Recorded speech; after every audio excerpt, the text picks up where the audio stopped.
Meu nome é Leonardo Ribeiro, sou natural de Ribeirão Preto, no interior de São Paulo. Estou aqui no estado de Goiás há 29 anos, 7 anos na região sul do estado e 22 anos aqui na Chapada dos Veadeiros. Sou engenheiro agrônomo e produtor rural, agricultor. Desenvolvemos hoje lá na propriedade agricultura de grãos. Então hoje nós plantamos soja, milho, feijão, né, como primeira safra. E nós temos como segunda safra hoje o milho, o sorgo e o trigo. Então esse é o nosso foco. Hoje nós não temos nada de pecuária e somos dedicados a isso daí. E conte-me só como é que chega ao estado de Goiás. Eu tenho na verdade, né, primos que vieram antecipados e meu pai também veio para Goiás em 1978. Né, para a região sul do estado, né? Ele vendeu uma propriedade que tinha no interior de São Paulo e comprou, né, na época, procurando terras mais baratas e oportunidades, né? E eu fiz, né, o mesmo movimento alguns anos depois, 24 anos depois, eu fiz o mesmo movimento, quando eu vendi lá no sul do estado e comprei aqui na região. Que era O senhor heredou aquela compra do seu pai. Isso. E que é o que o levou a fazer esse mesmo movimento?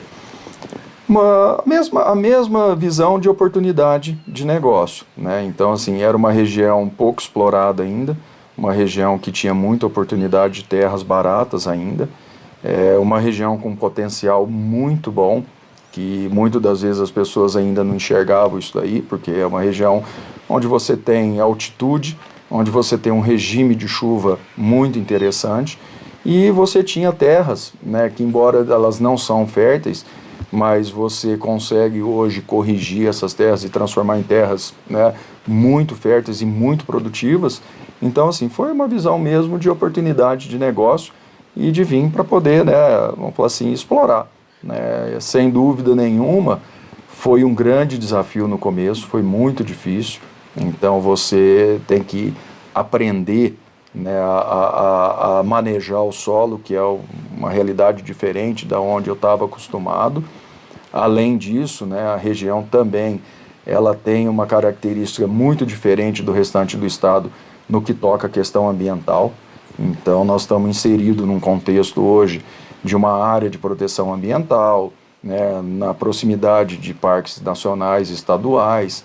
Então ela exige, na verdade, né, do produtor aqui, um respeito e um cuidado muito maior do que às vezes a gente vê em outras regiões. A questão da legislação ela já é mais rígida, né, e a gente tem que respeitar isso daí. E isso daí traz um desafio a mais, né? Mas da mesma forma que traz um desafio a mais, também traz oportunidades. Então muitos agricultores sempre olharam com muito receio essa região por essa questão, por ter medo disso daí, né? E na verdade eu olhei como uma oportunidade. Então por que eu vim parar aqui? Porque tinham muitas áreas, tinha muita oportunidade, tinha espaço sobrando, né, que ainda não tinha sido ocupado. E aquela história, e eu fui aproveitando essas oportunidades. Na parte sul do estado, a sua família, o senhor dedicava-se exatamente a produzir? Também a mesma coisa, produção de grãos também. Não tinha gados? Não tinha gado, sempre então, foi grãos. A sua formação em agronomia é nessa altura já, porque cresce no sul do estado de Goiás. Sim, sim. Desde o interior de São Paulo, né, onde começou a minha família, né, meus avós, né, e no caso família da minha mãe, né, meu pai, já era agricultura também, só que lá era cana. E aí depois quando veio para Goiás, aí foi com grãos. E decide vir para cá. Aqui sabe que existem alguns problemas em quanto à propriedade fundiária. Sim. Não foi além de todos esses problemas que o senhor menta, não é? Ser um solo diferente, um espaço distinto. A questão dessas limitações medioambientais e a questão a propriedade fundiária não lhe causou nenhum tipo de preocupação, receio de adquirir uma propriedade que talvez poderia não ter, ou vir a dar-lhe problemas, deve ser. No meu caso, eu sempre tive esse cuidado sempre foi uma prioridade para mim. né, porque realmente é uma coisa hoje que limita muito o desenvolvimento da região, né, então eu tenho contato com pessoas, com agricultores, com, né, proprietários rurais aí que enfrentam essa dificuldade. E isso é um problema muito grave. Isso aí é uma insegurança jurídica terrível. Então eu sempre fiz opção por não ir por esse caminho, sempre trabalhar com a maior segurança possível nesse sentido, porque como o meu negócio é um negócio de alto investimento, de grandes valores envolvidos, você precisa de segurança. E então assim, né, você pegar uma área onde você vai investir, como eu disse, que são solos de baixa fertilidade, mas você consegue transformar em solos de altíssima fertilidade, de altíssimo potencial produtivo, né? Então, assim, você faz todo esse processo, você faz todo esse investimento e, de repente, amanhã, por algum motivo, você perde a posse desse terreno, isso é muito grave, né? Então, assim, é uma coisa que, no meu caso, eu tive sempre muito cuidado com isso, mas eu assisto diariamente pessoas que vivem uma insegurança terrível quanto a isso. E o estado de Goiás, é o que eu falo, ele tem avançado nesse sentido, ficou parado muito tempo, né, esse processo de titulação, né, de reconhecimento da posse do terreno, mas agora voltou, mas precisa avançar com mais rapidez. Porque a gente imaginar, né, no século XXI, num país como o nosso, que existe uma Constituição que garante o direito de propriedade, você ainda viver uma insegurança por questões burocráticas do Estado, é meio inconcebível, né? Então a gente precisa, e a gente pressiona, e a gente mantém o diálogo e aquela história e cobra do Estado para que isso se resolva o mais rápido possível, porque isso é muito difícil para todo mundo, para qualquer setor, para qualquer segmento que está hoje na área rural. A questão da falta de documento, a questão da insegurança jurídica, a questão do reconhecimento, né, da propriedade, isso daí é muito grave. E os produtores aqui da região, vamos a dizer, da zona do Cerrado, não é? Aqui, estão organizados sindicalmente ou como coletividade? Sim, hoje nós temos no Sindicato Rural de Alto Paraíso e nos outros municípios também que fazem parte. Um exemplo, vou citar um pouco da questão da APA, né? Porque é o que às vezes nos une mais em torno, né, de discussões, né, e de planejamento, né, e de assuntos. Pode descrever um bocadinho, para o que não conhece, o que é a APA, que órgãos tem e qual é a representação nos conselhos da... Sim, vou aproveitar, porque como nós estamos falando, né, aqui de Alto Paraíso, né, que é um município hoje que está 100% dentro, né, de uma zona, de uma unidade de conservação, que é, vamos falar assim, né, a APA, né, que é uma área de proteção ambiental. Então isso daí é uma unidade de conservação, onde é garantido o direito de propriedade, é garantido o direito de produção, só que ela é regida, todo esse processo produtivo e de exploração, ele tem que seguir algumas regras, né? Outras regras além da questão, por exemplo, hoje, do Código Florestal Brasileiro, tá? Então Estamos dizendo que são uma das subunidades nas que se organiza, por exemplo, a Reserva da Biosfera do Cerrado. Hoje a Reserva da Biosfera, ela só existe justamente por quê? Porque nós estamos falando de uma região onde ela tem um alto grau de preservação, onde ela tem, vamos falar assim, uma necessidade maior e tem que ter um cuidado maior na questão da exploração. Então, para isso daí, foi-se criado, por exemplo, não só a questão dos parques estaduais e federais, né, que seria o Parque Nacional, o Parque Estadual, né, que aí são unidades de conservação de uso restrito, onde, né, não se pode explorar e o controle é do Estado, né. Já no caso da APA do Pouso Alto, né, que é a área de proteção ambiental do Pouso Alto, é uma unidade de conservação também, bastante extensa, nós estamos falando de 872 mil hectares, né, onde é garantido o direito de propriedade, onde você tem um regramento para a exploração dessas propriedades, E aonde, como é que faz isso daí? Então você tem um zoneamento ecológico econômico, né? Você tem o plano de manejo da APA, né? E dentro desse zoneamento e dentro desse plano de manejo que foi feito, né, em discussão com a sociedade, com toda a sociedade, com todos os segmentos da sociedade, se chegou a um denominador comum aí, vamos dizer, né, daquilo que pode ser feito, como pode ser feito, né? Então esse é o nosso contexto.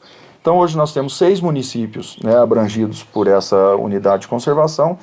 Dentro desses municípios, né, vamos falar assim, sempre o ambiente, né, de discussão e o ambiente de representação do setor rural foram os sindicatos rurais, né? Então hoje você tem o Sindicato Rural de São João da Aliança, que é um município que tem parte na APA, você tem o Sindicato Rural de Alto Paraíso, né? Você tem o Sindicato Rural de Cavalcante, Colinas, Nova Roma e Teresina não tem sindicato rural, mas tem a associação dos produtores lá, e aonde todo mundo, né, vamos falar assim, converge para poder discutir, para poder, né, apresentar suas demandas, enfim, né, dizer um pouco do que são os anseios do setor. E né? nos órgãos de gestão da APA, por exemplo, conta com um conselho com uma série de lugares. Quantos é que em representação deste sector tem lugar neste conselho? Hoje, dentro do conselho da APA, né, acontece, a gestão é do Estado, mas existe um conselho consultivo. E o conselho consultivo, ele tem representação dos 6 municípios. Dentro dessa representação está o Poder Executivo do município, o Poder Legislativo, a sociedade civil, né, organizada, que aí tem a representação do turismo, do meio ambiente, do setor rural, eu não sei se tem mais. Quando fala setor rural, está se referindo aos... Aí somos nós. Aí, por exemplo, pode ser uma associação, como pode ser o sindicato, ou como pode ser, tem vários... um representante. Um representante. Você tem um representante e um suplente, né? E isso daí, é que eu falo, né, na minha opinião, hoje ele contempla muito bem, certo, as diferentes visões da sociedade. Então eu acho que é um ambiente, né, digamos assim, de discussão, né, e de debate, onde ele contribui muito e ele realmente, na minha opinião hoje, ele representa os anseios da sociedade. A superfície que o senhor cultivava no sul do país, no sul do estado, desculpe, quantos hectares era e quanto é que cultiva agora aqui? Quando eu vim para cá, a gente cultivava 1.000 hectares lá no sul do estado e hoje nós cultivamos 5.000 aqui, né? Então... E diria que, em termos percentuais, é o tamanho médio das explorações aqui, é maior, é menor? A sua, quero dizer. A minha tá na média para cima, vamos pensar assim, né? Então tá entre as maiores, né? E aí, mas tem de todo tamanho. Hoje tem de todo estes tamanho associados aqui. Nos sindicatos reúnem pessoas que têm propriedades maiores, como o senhor, e outro tipo de... A maior diversidade possível, desde a pessoa, por exemplo, que tem uma propriedade rural que explora o turismo, certo? Até o agricultor de grãos, passando pela pecuária, porque dentro do município hoje, vamos dizer, de Alto Paraíso, e mesmo dentro, né, da região da Chapada dos Veadeiros, né, então nós temos diferentes realidades de relevo, de altitude, de vocação, de potencial de exploração. Então, enfim, né, tem o pessoal da pecuária, tem o pessoal do leite, tem o pessoal do grãos, tem o pessoal do turismo. O turismo também converge, visto que eles têm um representante também dentro deste conselho, converge dentro dos sindicatos rurais ou não? Hoje nós temos, por exemplo, proprietários rurais que vivem do turismo rural participando do sindicato. Eles hoje encontram no sindicato o respaldo, né, e o ambiente para poder também colocar suas demandas. E quantos associados ou quantos sindicatos há mais ou menos na região? Pessoas que são membros, tanto falou desses 3 municípios que não conta com um sindicato, mas sim com uma associação agrária, mais ou menos a quantas pessoas estamos a agrupar aqui, nesse setor? Hoje, eu não vou saber te falar exatamente. Eu posso falar, por exemplo, do Sindicato Rural de Alto Paraíso, né, que a gente tem mais contato.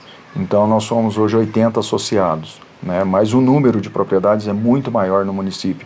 Se eu não me engano, acredito que acho que em torno de 300 a 400 propriedades ou mais até. Quer dizer que pertencem a uma família, a uma pessoa, mas ela não está integrada dentro Isso, do sindicato. Ela não participa do sindicato, né? Então, assim...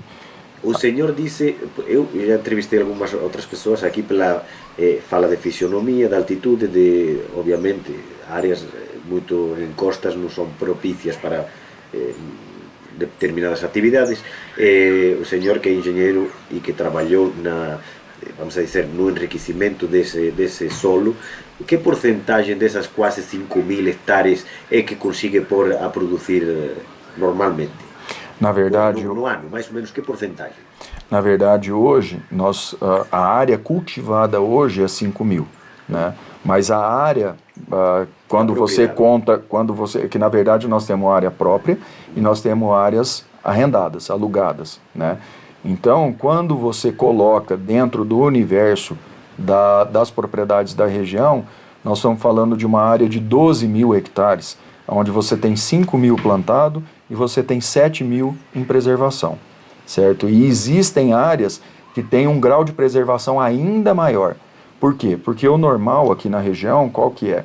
Você pegar uma propriedade,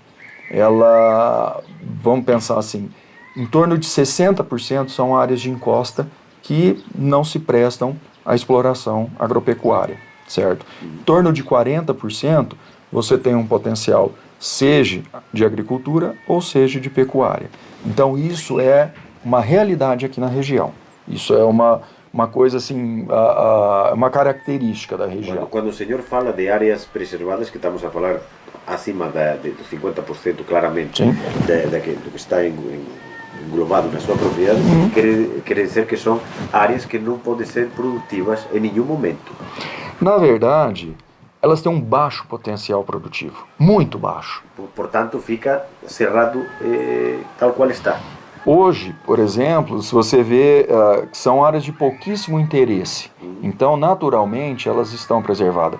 Porque a região, essa região daqui, vamos pensar assim, do Nordeste goiano, né? E a região da Chapada dos Veadeiros, ela tem um alto grau de preservação, muitas vezes por isso. Porque são áreas que elas não se prestam à exploração. Naturalmente você mantém conservada.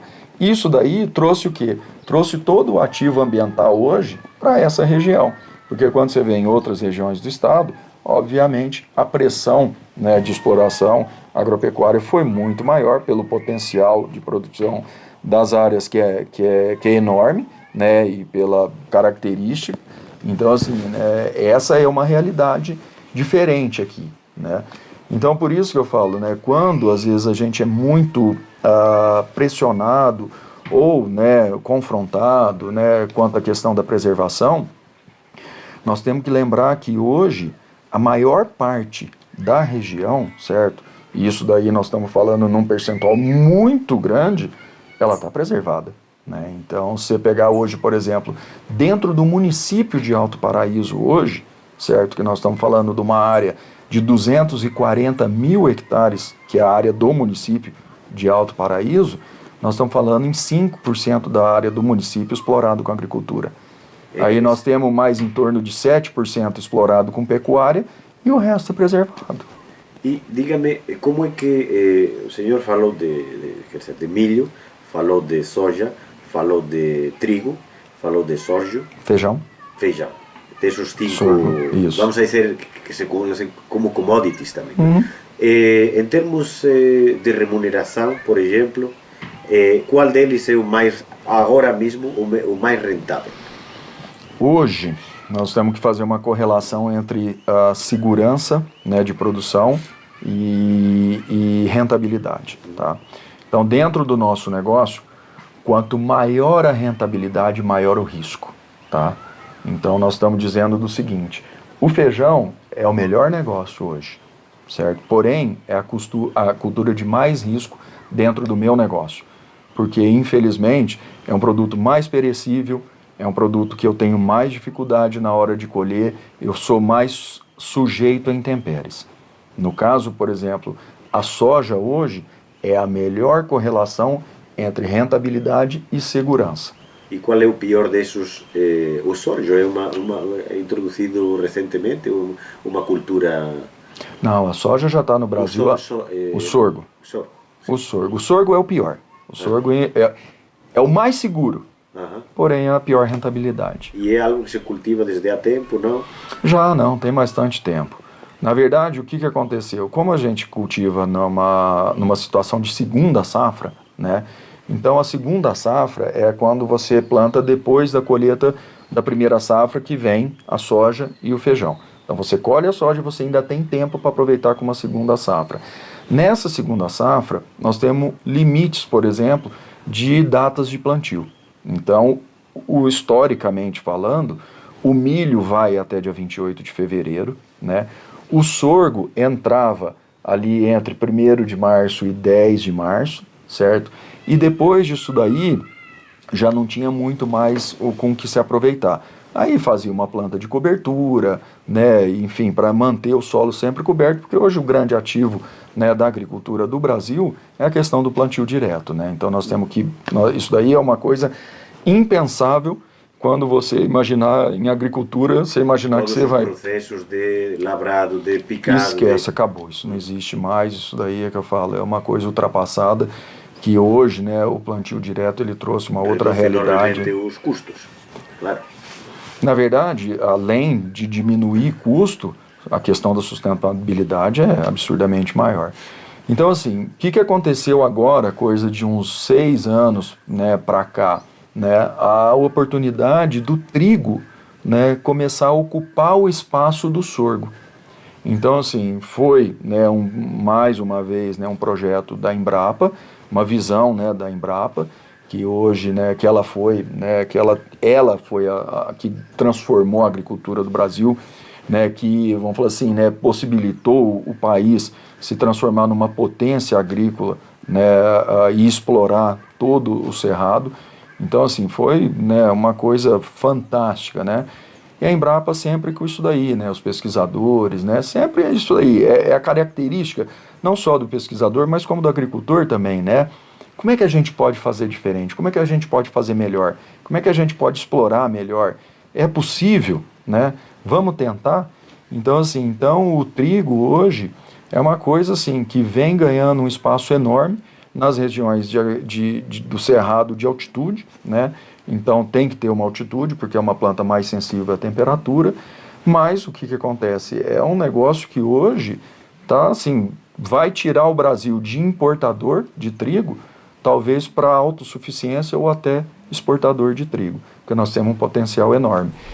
A sua produção e a produção da região basicamente é para o mercado interno, naturalmente não para o mercado local, que não absorve isto, nem o necessita, mas para o mercado interno, para a exportação, depende do produto? Depende muito do produto. Então nós estamos falando hoje, soja em torno de 80% para exportação, 20% mercado interno, mas depende muito da concorrência, porque pode ser que em algum momento o mercado interno esteja mais interessante, você vai direcionar para mercado interno, mas hoje a característica forte, né, não só da região, mas do país, do estado, enfim, né, é a exportação, né. E o senhor é vendedor direto? Não. É intermediário que é o que gira? Sim, nós vendemos para multinacional, para trading, por exemplo, e ela faz todo o processo de exportação, né. Então ela faz, né, ela tem o cliente do outro lado e ela busca a originação aqui, né. Aí o milho em torno de 60-40, 60 para exportação e 40 hoje para mercado interno.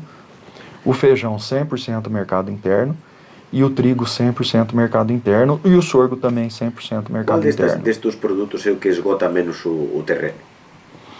Hoje, na verdade, não tem essa questão de esgotamento, por quê?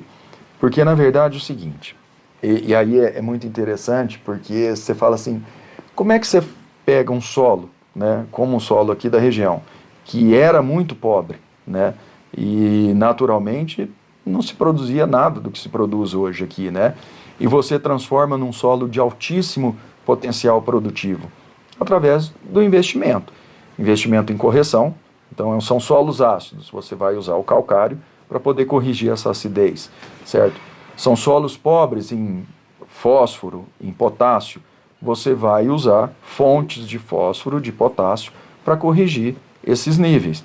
Cálcio, magnésio, enxofre, boro, todos, desde a parte macro até a parte micro, você vai suprir o solo de tudo isso daí. E o solo, ele se torna nada mais do que um ambiente, certo? E a sustentação da planta. Então, nós estamos dizendo do seguinte, hoje, todas as culturas, certo? Todas as culturas, sem exceção, você sabe exatamente o que você vai extrair do solo para produzir uma tonelada, um exemplo, de grão. Então, eu, para produzir uma tonelada de grão de soja, para produzir uma tonelada de grão de milho, de trigo, de sorgo, de feijão, eu sei exatamente a quantidade de nutrientes que eu preciso. Então, o que eu faço? Eu coloco no solo, certo? O solo é o veículo, vamos falar assim, né? Junto com a água, lógico, né? Então, ele é o veículo para quê? Para essa planta extrair esses nutrientes e transformar isso em proteína. Então, esse é o processo. Então, por exemplo, quando você fala assim, exaurir o solo, nós temos uma dificuldade hoje, que é uma realidade, que eu acho que aí vem o grande potencial da agricultura, vamos falar assim, do aumento da agricultura no país, que é a questão da pastagem degradada. Então, a pecuária, infelizmente, ela não tem hoje, certo, o mesmo manejo que a agricultura tem. Porque a agricultura, nós estamos falando do quê? De cuidado com o solo, de sustentabilidade do negócio, que aí vem o tripé, né, social, ambiental e econômico, né, para você se manter na atividade, para você, é aquela história, cumprir, né, vamos falar assim, com a sua, vamos pensar assim, né, com a sua missão, vamos pensar. Já, por exemplo, a pecuária, infelizmente, ela vem de uma outra visão, realmente de exploração. O que aconteceu com as terras no Brasil? Você teve, por exemplo, a abertura de áreas, né? Então você foi ali e removeu, né, a vegetação original, então seja no Cerrado, seja na Mata Atlântica, seja na Amazônia, seja na Caatinga, seja no Pampa, esse é o processo. Você remove aquilo ali e transforma em pastagem ou agricultura. O problema da pastagem, a pastagem ela foi implantada ali. A pastagem, por exemplo, né, a gramínea, né, hoje que é a grande base da pastagem, né, da pecuária brasileira, ela é uma planta extremamente eficiente na absorção de nutrientes. O pouco que tem no solo, ela vai absorver, ela vai buscar e ela vai transformar em matéria verde. Naturalmente, o animal vai vir, vai consumir esse capim, vai transformar em carne. E isso foi embora. E isso daí o pecuarista não repôs no solo. Então, o que aconteceu? Por que a gente vê a pastagem degradada hoje? Por causa disso, porque não houve a reposição. Porém, o que acontece? Agora é o processo natural e necessário do quê? De transformar essas áreas de pastagem, porque elas não se prestam mais, elas não têm mais a resposta econômica. Então, o que você tem que fazer? O que o pecuarista está fazendo? Seja através de uma parceria, ou seja através dele mesmo, entrando na agricultura, ele está usando todo o manejo da agricultura para enriquecer esse solo de novo. Ele tem que recuperar esse solo. Então, é muito interessante isso daí, por quê? Porque nós estamos falando de um potencial enorme hoje de áreas já abertas, que estão com pastagem degradada, e que é aquela história que podem ser transformadas em agricultura, ou é aquela história, pode haver integração agricultura-pecuária, e isso daí é uma coisa, é um potencial formidável. Vou lhe fazer mais duas perguntas de teor macroeconómico e social, para depois passar a aspectos mais, vamos dizer, mais polêmicos. Uhum. O senhor, em particular e em geral no município, quantos empregos diretos cria o seu empreendimento e mais ou menos quantas pessoas porcentualmente ou numericamente aqui no município são ocupados por este setor? Bom, hoje nós temos funcionários diretos, né? Então hoje nós somos 40 pessoas lá na propriedade, que são funcionários diretos. Nós temos funcionários temporários e prestadores de serviço. São mais em torno de umas 20 pessoas aí, dependendo da época. Época de colheita, aí aumenta, época de, né, vamos falar assim, onde você tem uma demanda maior. E aí, vamos falar assim, disso daí vira, né, um monte de empregos indiretos, né? Porque você imaginar, né, a agricultura, a agropecuária, ela é uma atividade primária, né, ao redor do mundo. Dentro do município, dentro da região, ela também é uma atividade primária que ela se desdobra em inúmeras, né, situações aí, por exemplo, toda a parte de suprimentos, né, então vai desde, por exemplo, das máquinas, né, até os insumos, né, toda, vamos falar assim, né, a parte que atende lá diretamente. Você pega a parte, por exemplo, de serviços, né, então pessoas, por exemplo, que vêm consertar a máquina, que vem construir, que vem, né, dar manutenção, então, enfim. Né, então, quanto mais ou menos, que porcentagem de atividade acha que cria? Estou a falar de mão de obra, não de produção de valor. Mais ou menos, que porcentagem no município está empregada direta ou indiretamente com o setor agropecuário? Não, hoje, na verdade, o nosso setor, acho que comparado com outros setores aí, ele emprega pouco, né? Então, assim, está muito mecanizado.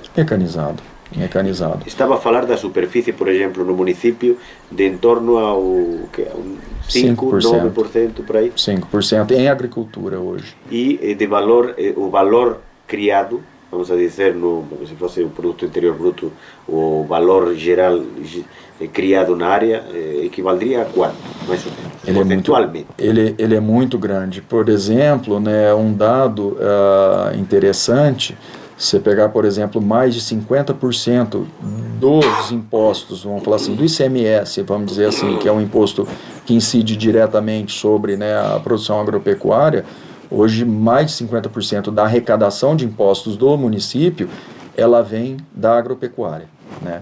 Então ele tem um peso importante, vamos falar assim, no PIB do município. Ele tem um peso aí, eu não sei quantificar exatamente, né? Nós vimos esses dados, vamos falar assim, né, do recolhimento de impostos, né? Então ele é bastante importante. E acha que esse via impostos, porque calculo que o senhor terá que fazer um reinvestimento bastante elevado para manter esse ritmo, né, dentro da sua exploração, acha que esse nível de participação no orçamento, nos recursos municipais, é suficiente redistribuição para o todo? Porque aqui convivem muitas comunidades, e algumas delas em situações mais ou menos excluídas. Estamos a falar de comunidades quilombolas, estamos a falar de alguma comunidade indígena, incluso estamos a falar da pequena produção para autossubsistência, que também, isso também lhe perguntava se estavam integrados nos sindicatos. Acha que é suficiente essa participação? Olha, eu não sei te dizer se é suficiente, mas eu sei dizer que a contribuição é muito grande, tanto de forma direta quanto indireta, né? Por quê? Porque é um setor, por exemplo, que ele traz outros benefícios, né? Então, você imaginar, por exemplo, a estrada, né, que eu uso, certo? Que de acesso à minha propriedade, é uma estrada conservada hoje por mim. Né, por mim e por um agricultor vizinho meu. Serve a mais que aos senhores? Ele serve, por exemplo, a 2 comunidades que moram lá, certo? A 2 povoados. Eles servem a vários atrativos turísticos. Então, assim, eles servem a muitas pessoas. Então, isso é só um exemplo, né, dos benefícios aí que pode haver. Agora vamos então a tocar aqui os pontos que o senhor deve estar bem habituado a estas questões. Falamos quer dizer, o senhor contrapôs 2 modelos de exploração, o agropecuário e vamos dizer, a agroindústria moderna, a agroprodução moderna. Uso do solo, vem a dizer que, pronto, fica preservado e fica mantido com este tipo de aportações. Em caso de que se decida abandonar esse solo sem aportação humana, pode voltar a ser cerrado normal, pode se restaurar facilmente, ou fica degradado e impedido como se fosse o caso da pecuária? Se o senhor deixasse de produzir, por exemplo, agora mesmo, e deixasse já de intervir nesse solo, que aconteceria? voltaria a ter um cerrado normal, sem problema, ou precisaria de uma intervenção? Com certeza, né, acredito que seriam outras plantas, né? Porque se imaginar hoje, por exemplo, o cerrado do jeito que ele está aí, ele nada mais é do que o reflexo do solo, né? Então, se nós temos, por exemplo, essa característica, né, de cerrado hoje, é porque os solos são pobres, né? Então, naturalmente, se, por exemplo, vamos imaginar que aconteça qualquer problema amanhã que a gente pare de produzir, com certeza serão outras plantas muito mais vigorosas, porque nós estamos falando de um solo muito mais fértil, né? Ou seja, plantas potencialmente distintas das do próprio cerrado. Talvez, por exemplo, plantas com características, por exemplo, de mata atlântica ou de bioma amazônica, né? Porque assim, depende, o clima também tem uma interação muito grande, né, dentro do desenvolvimento das plantas, né? Então isso eu não sei dizer bem, talvez é aquela história, um biólogo poderia falar melhor sobre isso, né? Mas hoje, falando na questão, por exemplo, de fertilidade, nós teríamos potencial para, vamos imaginar assim, seria possível, né, outras plantas, por exemplo, plantas de porte muito maior, né, de vigor muito maior, se desenvolver nisso daí. Mas eu acho que Isso praticamente... temporalmente até que elas mesmas esgotem o terreno. Exatamente. Porque al ser uma alteração humana, antrópica, isso até que... Não, e talvez até um dia elas entrem em equilíbrio, né? Então, por exemplo, porque você tem uma planta que está extraindo o nutriente ali, ele não está sendo exportado, como no caso, por exemplo, de uma produção agropecuária, ele vai voltar para o terreno e aí talvez entre em equilíbrio. Então, assim, mas hoje é tão impensável, né? Você imaginar, por exemplo, essas áreas, né, voltarem, né, a uma vegetação natural, porque afinal de contas, é que eu falo, são muito importantes, né, para a economia da região, né, para o desenvolvimento da região, para o bem-estar da região, do país, né, vamos falar assim, do todo, né. Então é isso que eu digo, né. Hoje a região ela tem essa característica muito, né, forte do que de ter pouco espaço para a exploração agropecuária. Na verdade, são regiões, é uma região que ela se presta muito mais à preservação do que à exploração agropecuária. Não faz sentido você explorar uma área de baixo potencial agropecuário e também não faz sentido você deixar uma área, por exemplo, que você tem um alto potencial de exploração agropecuária, como uma área com solo, com relevo, né, com acesso, você deixar ela sem explorar. Agora vamos aí a essa parte que é a parte da decisão política, não é? Que é o que determina um bocadinho. Falou, referiu o clima. O senhor, que está vamos a dizer, na vanguarda produtiva nesta região, concibe e está preparando-se para potenciais alterações climáticas que venham a prolongar as secas, chuvas torrenciais, alguma alteração desse tipo, como as que se tem vivido puntualmente agora no Brasil, por exemplo, na zona sul do país? Está concebindo esse futuro? Isso eu acho que o agricultor, ele a todo minuto, ele pensa isso aí. Ele acorda pensando nisso, ele dorme pensando nisso. Não, eu estou falando na questão macro mesmo. Porque os desafios, na verdade, eles são diários, né? Então, assim, quando a minha visão é o seguinte: infelizmente, nosso tempo é muito curto dentro de todo esse processo, né? E ainda, é que eu falo, ainda existe muita dúvida quanto à questão, por exemplo, quais são os fatores que realmente estão interferindo, né, na questão climática, né? Alguns dizem que é a questão humana, outros já dizem que é a questão de, vamos falar assim, ciclos, né, naturais, né, do planeta, do Sol, de tudo isso daí. Então, assim, infelizmente eu não tenho o conhecimento científico, técnico, né, aprofundado para poder afirmar nenhuma coisa nem outra. O que eu tenho é a experiência de vida como agricultor de lidar com isso daí a todo momento. Então, assim, a gente já assistiu situações extremamente difíceis, de anos de muita chuva, anos de pouca chuva, e o que nós fazemos hoje, que está no nosso DNA, no DNA do agricultor, é justamente o quê? Primeiro, ter essa capacidade de adaptação. Então, muito, né, do que se fez ao longo dos últimos 40 anos, por exemplo, no desenvolvimento do manejo, né, na criação de novas técnicas de produção, foi justamente olhando essa adversidade climática. Porque o clima é o fator mais, vamos falar assim, que mais influencia o nosso resultado. Então, assim, nós não temos controle nenhum. Então, assim, quando a gente olha, né, para um horizonte aí de 10, 20, 30 anos adiante, o que nós estamos olhando é o seguinte: como é que a gente pode fazer, certo, para minimizar, certo, essas questões climáticas, seja, um exemplo, dos extremos, seja, por exemplo, da falta de chuva, seja do excesso de chuva. Como é que a gente pode fazer para tentar tirar o máximo possível do ano, para tornar o nosso negócio menos, vamos falar assim,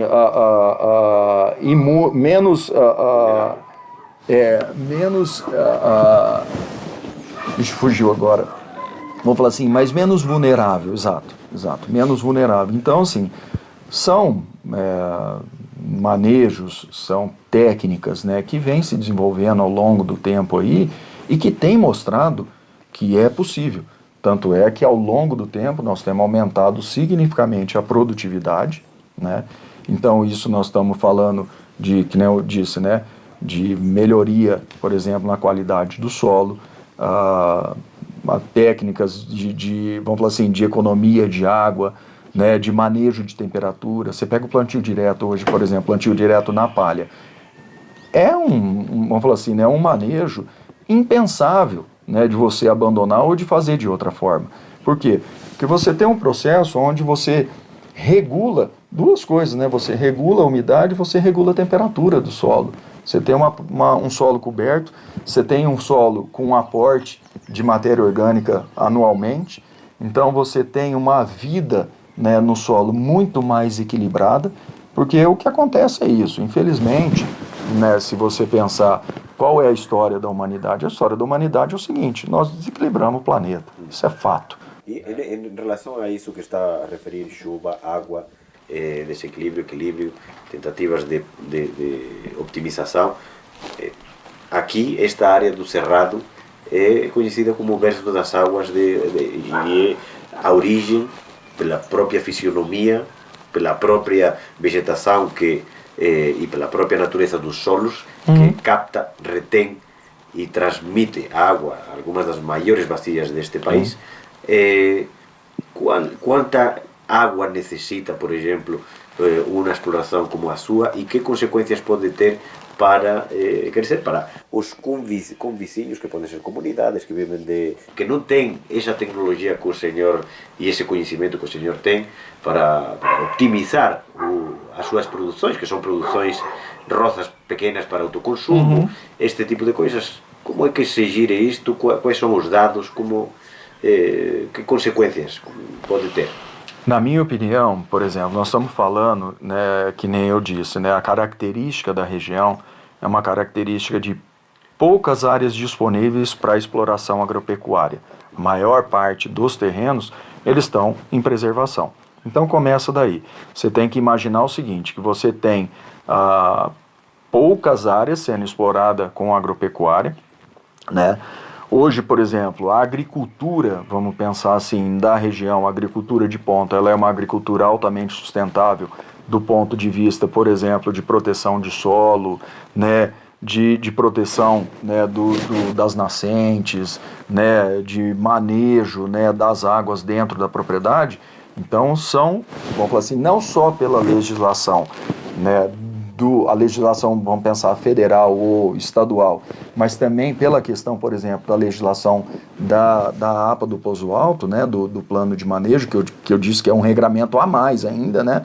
Então, o que acontece? Então, na minha opinião, certo, o impacto é muito pequeno, né? Se você for pensar, assim, prejudica ou ajuda, certo? Eu acho que, na minha opinião, ajuda, porque automaticamente você imaginar, né, que você tenha 2 culturas no ano, certo? Que essas culturas, por exemplo, elas vão consumir em torno de 700 milímetros de chuva. 700 milímetros seriam como se fosse 700 litros d'água num metro quadrado, certo? E você tem um regime, estou falando de média nossa, de 22 anos da propriedade, de 1.670 milímetros de chuva, certo? No ano, né? Então nós temos, vamos falar assim, nós estamos recebendo 1.670 e nós estamos usando 700. Aí você fala, bom... Essa é a proporção exata, mais ou menos, que o senhor calcula? É isso daí. É isso daí que às vezes se usa mais, às vezes se usa menos. Mas, na verdade, por exemplo, nós conseguimos ter a mesma produção, né, vamos falar assim, o mesmo nível de produtividade, um exemplo, em anos com 1.000 milímetros, porque é uma média. Porque nós temos anos também que chove 2.200, 2.300. Então, a média de 22 anos são 1.670. Então, nisso daí, por exemplo, você vê que existe um excedente. Esse excedente, o que está acontecendo? Ou ele está sendo infiltrado, ou ele está indo, né, vamos pensar assim, diretamente para o rio. Né? Então é natural, é o relevo, isso daí não tem como você mudar isso daí. Dentro disso daí, você tem, por exemplo, uma área muito pequena do município, né, que vamos pensar assim, se nós tivéssemos 100% do município preservado, nós teríamos toda essa água da chuva sendo, né, vamos falar assim, infiltrada e canalizada e direcionada para os rios. Tá, ok. Nós temos um consumo de água. Só que quanto é esse consumo de água perto do benefício da produção de alimento? O senhor não tem problemas com os vizinhos por questão quer dizer, de uso, porque imagino que será extraído em poços ou é drenado de algum rio. Como é que, de onde que obtém água? Não, nós não temos irrigação. Né? Então, assim, isso daí eu estou falando de um balanço natural. Isso, nós usamos só a água da chuva. Né? Então, assim, nós não temos a questão da irrigação. Né? Hoje existem propriedades, né, na região que fazem uso da irrigação, porém, acontece, nós temos uma legislação bem rígida quanto à questão do uso da água. Né? Então, assim, é uma coisa que a qualquer momento também, se perceber que nós temos, por algum motivo, né, uma escassez de água, isso daí com certeza vai ser revisto. Né? E outra questão que também é polêmica é a questão do recurso de agrotóxicos, ou quer dizer, tratamentos, pesticidas quer dizer, contra potenciais plagas, não é? Estamos a falar se efetivamente se concretizam alguns dos fenómenos desta previsão de alterações climáticas, seja de origem humana ou não, podem vir também a ter, quer dizer, não sei os que têm agora, mas desafios também para a sua produção, e isto pode ter consequências para o próprio meio ambiente. Que tipo de tratamento utiliza? Hoje é interessante isso daí, por quê? Porque muitas das vezes as pessoas têm uma visão assim muito preocupada, né, e assim e muito alarmista, né, da questão do agrotóxico, né? O agrotóxico nada mais é do que o remédio da planta, né? Então, assim, é que eu falo, talvez, né, o mal que o agrotóxico pode fazer para uma planta ou para um ambiente, certo? É o mesmo mal que um remédio pode fazer para uma pessoa. Um exemplo, uma pessoa que toma remédio em excesso, que exagera na dose, né? Então, essa é a realidade. Então, hoje, primeira coisa, nós estamos falando de produtos de altíssimo valor, certo? Produtos que têm um impacto muito grande no resultado vamos falar assim, da lucratividade do negócio. Então, ninguém vai usar isso daí a não ser que seja realmente necessário. A não ser que seja uma conta seguinte, olha, eu vou perder mais, né, do que, vamos falar assim, eu não usar. Né? Eu estou falando isso daí por quê? Porque muitas pessoas têm uma visão seguinte, que a gente adora usar isso daí. E não é nada disso daí. Nós usamos estritamente o necessário. Além disso daí, nós temos uma questão hoje, que é o seguinte, a agricultura, certo? Para o agricultor se manter na atividade, ele vai ter que buscar a sustentabilidade a qualquer custo, certo? Então isso nós estamos falando, por exemplo, de processos e de ferramentas, certo? Que te tragam mais segurança. E nós estamos dizendo, vou dar um exemplo, um inseticida, certo? Então vamos imaginar que há 30 anos atrás, certo, nós tínhamos opções de inseticidas, certo? E aquilo lá, e era muito barato, sempre foi muito barato, né? Então, você imaginar, por exemplo, a questão, por exemplo, né, do agrotóxico, né, ou mesmo do remédio. Né? Muitas das vezes é mais barato você tomar um remédio para dor de cabeça do que você mudar o seu hábito de vida. Então, na agricultura é o mesmo processo. Muitas das vezes é mais fácil você agir na consequência do que você buscar agir na causa. E hoje a agricultura, ela está entendendo isso daí, ela está vendo. Por quê? Porque nós não temos mais ferramentas, certo? Novas para poder justamente responder à altura do que a natureza está reagindo. Porque, na verdade, a questão é uma só. É uma questão, né, a natureza, ela é perfeita. Então, você age de uma forma, ela reage de outra. Você desequilibra um ambiente, ela vai procurar equilibrar de outro. Então, o que nós temos que buscar hoje, justamente, é esse equilíbrio. E, para isso, o que está vindo hoje, e é uma coisa fantástica, porque alguém pensou, alguém olhou, alguém enxergou isso daí, e hoje é uma coisa que despertou de uma tal forma que, assim, esse ano mesmo eu fiquei extremamente satisfeito quando você vê muitas empresas hoje vindo ofertar ferramentas, por exemplo, muito mais sustentáveis. Nós estamos falando, por exemplo, de micro-organismo, né, manejos biológicos, inimigo natural.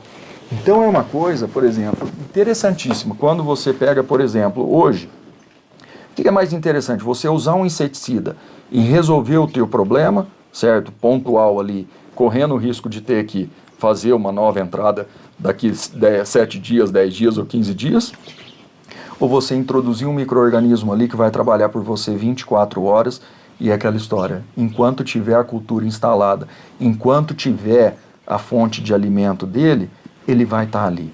Então uma coisa hoje, por exemplo, que eu falo, como é tão impensável a gente plantar sem fazer uso do plantio direto, né, sem ser o plantio direto na palha, é a mesma situação hoje você fazer uma safra, uma cultura, sem o uso, né, do manejo biológico.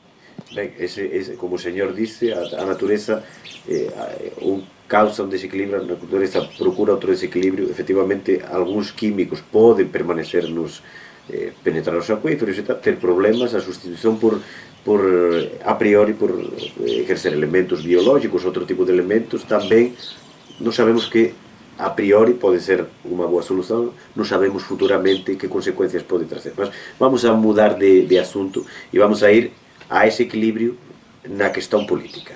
Okay? Como o senhor bem sabe e já referiu, esta área tem diferentes graus de preservação. Estamos dentro da Reserva da Biosfera da ONU, da Unesco, do Cerrado. Tem diferentes graus, os parques nacionais, tem também matas privadas, tem áreas como a que o senhor desenvolve a sua atividade. Em termos de forças, em termos de opiniões, falávamos de equilíbrio, não é?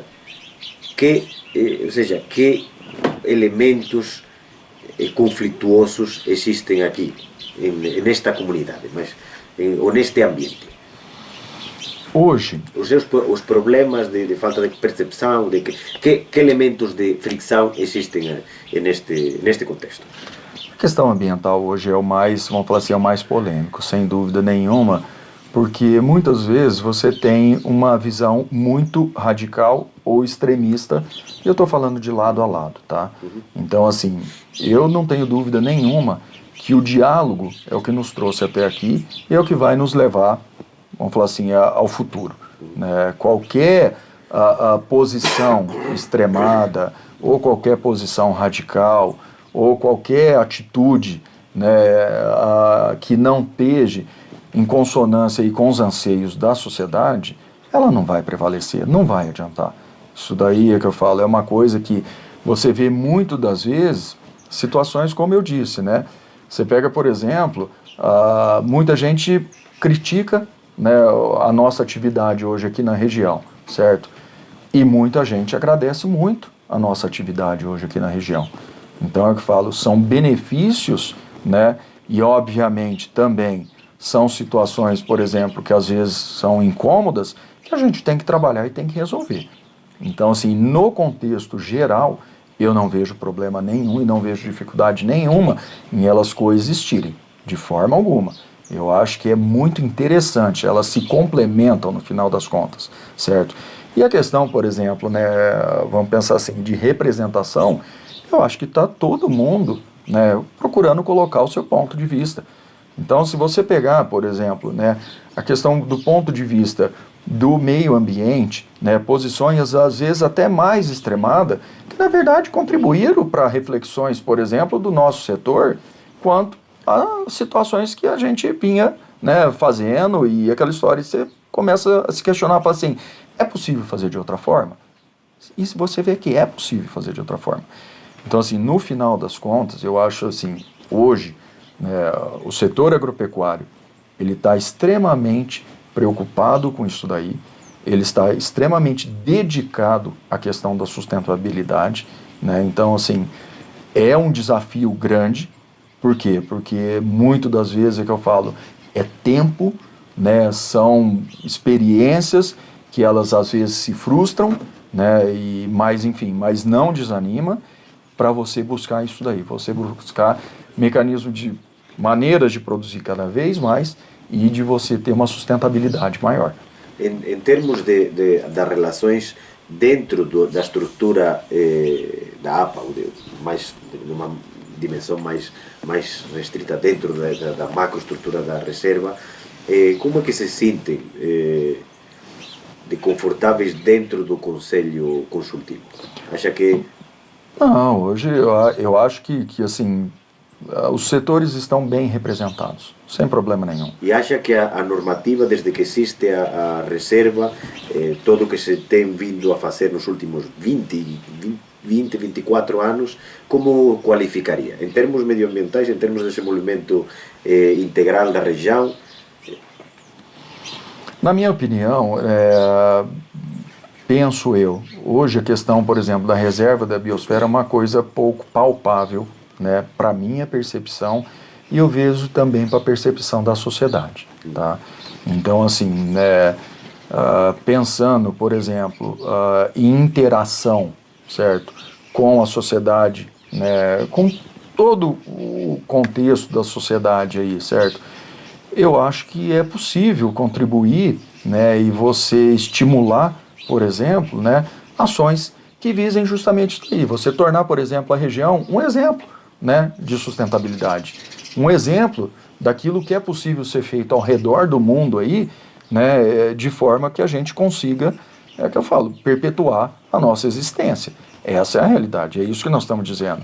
Então, por exemplo, hoje, qual é, né, volto na questão da agricultura, qual é a grande preocupação nossa hoje? A minha grande preocupação é poder transmitir isso para os meus filhos, para os meus netos, e para eles e assim aí em diante. Por quê? Porque é uma necessidade, existe uma demanda, existe uma grande, vamos falar assim, missão aí, né, que é você suprir aí, né, vamos falar assim, ainda, né, pessoas que ainda carecem, né, de acesso a uma boa alimentação, esse tipo de coisa. Pode ser que esteja ligado à renda, pode ser que esteja ligado realmente à disponibilidade. Então, assim, agora, naturalmente, se você aumenta a produção, naturalmente você diminui o preço e aumenta o acesso. Né? Você diminui, por exemplo, a pressão em cima do ganho da pessoa. E né? já pensaram, por exemplo, já à margem, mas reproduzir um bocadinho o modelo da estrutura dialogada dentro da APA e da reserva? Outras formas de promoção, visto que são um sector muito relevante em termos macroeconómicos dentro da área, mas um sector em termos de representatividade social bastante reduzido ou de superfície utilizada. Outras formas de compensação medioambiental e comunitária, porque é um sector que tem grandes benefícios, requer grandes reinvestimentos para acompanhar esse ciclo, à margem para buscar outras formas de compensação, por exemplo. Está muito em voga as políticas de compensação. Estou a falar de compensação e de distribuição da renda, e distribuição da renda também em forma de devolução ecológica. Existe, tem pensado em alguma opção assim? Bom, eu acredito que hoje nós já damos uma grande contribuição, né? Porque quando você tem, por exemplo, a sua propriedade aí, né, numa média da região aí, em torno de 60% preservada, certo? E naturalmente isso é um patrimônio privado que foi investido, comprado, né? E você tem a responsabilidade da preservação disso daí. Então isso já é uma grande contribuição que nós estamos dando. Mas o senhor tem o compromisso de não roturar ou não pôr em exploração, não por razões de inutilidade econômica, mas por questões legais? Essa limitação existe? Ou Não, simplesmente não, a limitação é não. uma questão de não é útil fazer? Hoje, se você fosse pensar, por exemplo, né, nós teríamos na questão legal, né, nós teríamos aí 20% da reserva legal e nós teríamos a questão das APP, né, das áreas de preservação permanente em torno, né, dos cursos d'água, né. Agora, além disso daí, nós temos outras áreas, né, por exemplo, que aí é essa conta, um exemplo, né, vale a pena você explorar? Eu acho que não. Eu acho que, por exemplo, futuramente, ela pode se transformar num ativo muito mais valioso, preservado, do que explorado. Então, isso é uma visão, por exemplo, dos proprietários em linhas gerais, tá? Então, assim, aquilo que tem potencial já está explorado, está resolvido. Aquilo que não tem, hoje eu não vejo mais essa pressão e eu vejo muito mais, por exemplo, como uma grande vantagem amanhã, né, na questão, por exemplo, do seu negócio, né? Então nós estamos falando, por exemplo, não só, um exemplo, vou dar um exemplo. Você pegar, por exemplo, uma região que ela é totalmente explorada, né? Vamos falar de outras regiões, né?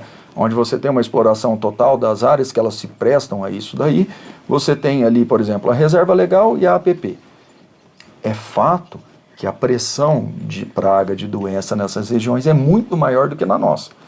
Por que que a nossa é muito menor? Justamente por isso daí. Por quê? Porque nós estamos, de certa forma, protegidos pelo meio ambiente. Estão isolados. O isolamento Exatamente. é importante. E isso daí é que eu falo, é um grande trunfo para nós hoje. Então, qual é o sentido, né, de você explorar mais isso daí?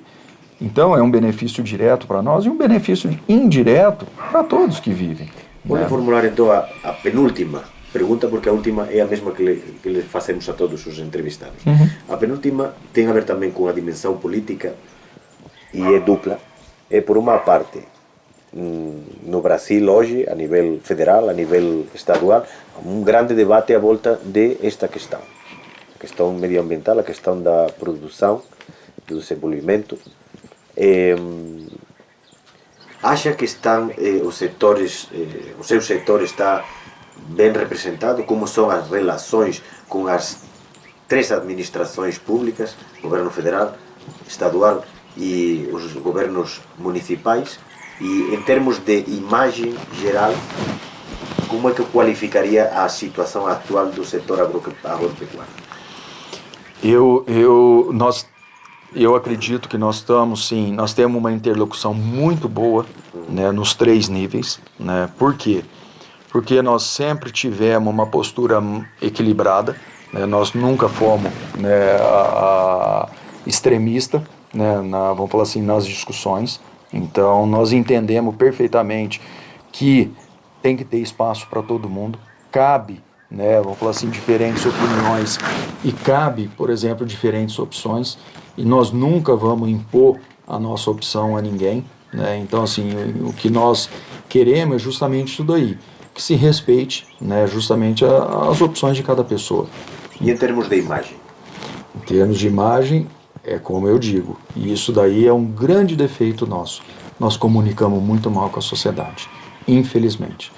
Então, hoje, justamente, o que eu, né, fico muito satisfeito é ter oportunidades como essa de poder mostrar um pouco do que é a agricultura moderna, um pouco do que é, vamos falar assim, a visão de futuro do setor agropecuário. Porque mesmo dentro da pecuária também, como eu disse, embora tenha o produtor que tem lá hoje a pastagem dele degradada, tem um produtor altamente tecnificado. que está lá integrado com a lavoura, com a pecuária, com a floresta, né, está lá otimizando, né, e sendo muito eficiente na produção dele. Enfim, né, você pega o setor, por exemplo, hoje de aves, você pega o setor hoje de suínos, são altamente eficientes na produção de proteína animal. Então, assim, né, e o próprio, né, tem pecuaristas também que são altamente eficientes na produção de proteína, né, animal bovina. Essa é outra discussão, porque aí já estamos a falar também da produção extensiva ou intensiva, que também tem outro debate. Mas é o que eu falo, né? Quem quiser se manter na atividade vai ter que ter essa preocupação com a sustentabilidade. E isso nós já temos. Mas falar de sustentabilidade não só econômica, social e ambiental. Nós estamos falando do tripé, certo? Então, por exemplo, eu falo assim, ó, social. Vamos começar do meu funcionário, certo? Se eu não respeitar e se eu não prover todas as necessidades dele, o que ele vai fazer comigo? Ele vai me abandonar e vai embora, certo? Então, é um setor, por exemplo, dependente de, embora seja um setor que, né, aos olhos, né, de todo mundo aí, emprega pouco, vamos pensar o seguinte, mas ele emprega hoje um nível de qualificação cada vez maior. Ele tem uma necessidade de um nível, né, intelectual e de qualificação cada vez maior. Então é um setor que paga salários muito acima da média hoje, né? Por quê? Porque senão ele não consegue atrair esse nível de qualificação que ele necessita, né? Porque nós estamos falando de automação hoje, nós estamos falando de inteligência artificial, nós estamos falando de todo um pacote tecnológico hoje por trás da produção agropecuária que demanda um altíssimo nível de mão de obra, né? E aí o que acontece? Na questão ambiental, aquilo lá é um exemplo prático que eu dei, né? Poxa, se eu estou usando um produto que ele não é sustentável, que ele está mais agredindo o ambiente do que resolvendo o meu problema, a sua carta fora do baralho daqui a pouquinho. Eu não vou conseguir ter resultado, né? O senhor também está deixando, não está mencionando a livre escolha do consumidor, que também pode ter efeitos punitivos em relação, ou não, em relação a determinadas produções, porque nem sempre se guia em determinados mercados, não é, pelo valor do produto que vai consumir, não é? Exatamente, é interessante porque a gente que é produtor, a gente olha muito assim, né, a questão, né, do nosso dia a dia, do nosso universo, né? Então assim, mas não tenha dúvida que hoje o consumidor ele tem um peso enorme na decisão do produtor. Então assim, ele tem, vamos falar assim, uma influência direta. Por quê? Porque já foi a época que a nossa preocupação era produzir mais alimento e da forma mais barata possível, né? Hoje nós ainda continuamos com a missão de produzir mais alimentos, né, da forma, vamos falar assim, mais econômica possível, porém nós temos que contar uma história hoje para o nosso consumidor. Então é muito interessante isso daí, e isso daí, essa história, é isso que eu falo, volta naquilo que eu disse quanto à questão da comunicação. Nós até hoje comunicamos muito mal com a sociedade, mas eu acredito que agora, por necessidade, certo, nós vamos ter que contar a história. Como é que foi produzido a minha soja, o meu milho, o meu feijão, o meu trigo? Então é isso, eu tenho que contar para eles, eu tenho que mostrar para eles que existe sim uma grande preocupação com a sustentabilidade, existe sim um grande compromisso, né, com a saúde das pessoas, com o envolvimento, com os impactos, né, no entorno. Então isso daí é uma coisa que eu falo, que é o conceito da sustentabilidade no final, que nós temos que exercer isso daí todo dia. Não tem como você fugir disso daí. Quem, vamos falar assim, deixar de fazer, infelizmente, vai cair fora do processo. E le vou já formular a última pergunta, que é com a que terminamos sempre todas as entrevistas, para o senhor, que leva aqui uma vintena de anos, que é o Cerrado para si? Cerrado, vixe, é uma região, talvez a região mais importante, né, para o país hoje, em termos da produção agropecuária, em termos econômicos, porque é o maior potencial, né, é onde está hoje o maior PIB da agricultura, né, então, assim, foi um grande desafio, né, porque era uma região que há 50 anos atrás, né, mais um pouco, talvez 60 anos atrás, a visão era que ela não se prestava a absolutamente nada, e ela se transformou no celeiro do Brasil. Então, o que acontece? Nós temos hoje uma legislação que ela tem, né, o dever, né, e ela, vamos falar assim, faz isso daí, ela protege, né. Existem outros mecanismos aí também de proteção, como criação de unidade de conservação, esse tipo de coisa. Agora é impensável, né, você imaginar que nós não explorássemos esse potencial, né. Então, assim, como aconteceu, né, no meio oeste americano, né, como aconteceu, ou pode até um dia acontecer na savana africana, a questão da pressão, né, de exploração, ela vai existir. Só que ela vai vir através de uma demanda. Se não houver a demanda, não tem exploração. Se houver essa demanda, é possível explorar de forma responsável, né, sustentável, consciente, sabendo que, infelizmente, imaginar que tudo isso daqui, né, ficasse como, né, vamos falar assim, né, há 500 anos atrás, infelizmente isso daí não tem o que fazer. Eu acho que o grande desafio hoje é justamente isso daí, é a gente ter a responsabilidade e focar bastante naquilo que aquela história que pode tornar isso daqui, né, uma coisa para o resto da eternidade.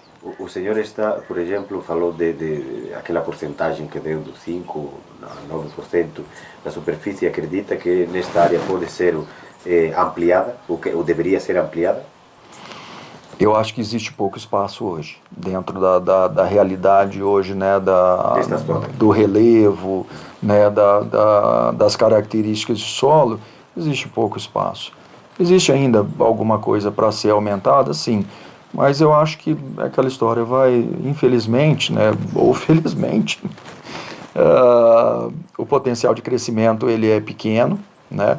Agora, eu acredito que existem muitas ainda opções de, vamos falar assim, dentro do que é cultivado hoje, de você explorar ainda mais.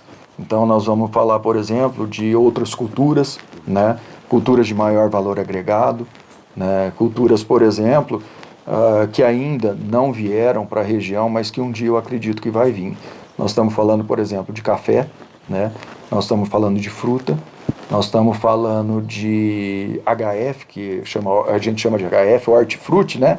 Que seriam, por exemplo, batata, cebola, alho, né? Enfim, uma infinidade aí de opções de leguminosa, de legumes, né, de folhosas, que a região tem essa característica para essa produção. Então, assim, é um processo natural quando você vê, por exemplo, que vem, né, a pecuária na frente, depois vem o grãos e depois vem produtos de maior valor agregado. São processos naturais. A questão do aumento da área, eu vejo muita pouca possibilidade. Agora, a questão, por exemplo, da otimização e de outras explorações dessas áreas, isso aí eu vejo com muito, vamos falar assim, né, muito claramente.